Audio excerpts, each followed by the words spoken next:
welcome back to Sunny Life channel. Thank you so much guys for tuning in. Rasta is known of drawing and painting famous SA celebrities during their funeral or recognition events. Rasta's real name is Lebani Serenje, born in 1977 in Zimbabwe, and he said he started painting at the age of 9 years. Tips suggested Rasta to get professional help, as he is always criticized of painting pictures that does not resemble the artist he paints. As Mzansi recently lost one of its treasure, Bob Mabena, Rasta did not fail to deliver, but Twitter finds the picture not good enough, as his painting looked like Menzi Ngubane instead of the late Bob Mabena.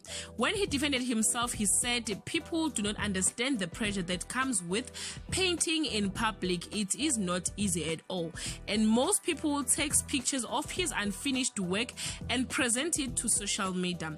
If they can only wait until he's finished, they will be surprised by the amazing work he does, as his clients gives him credit.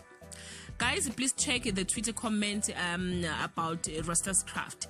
Zenyande Penyane said, or she requested her fans to take note of her post. During her funeral, she don't want Rasta to sketch her. Leon Matole, Rasta is doing great job. He needs sponsorship. Joe Lurie, Rasta is the artistic equivalent of the fake sign language interpreter. Guys, you are allowed to leave your comment below and share your thoughts. Till we meet again, stay blessed. I love you. Bye.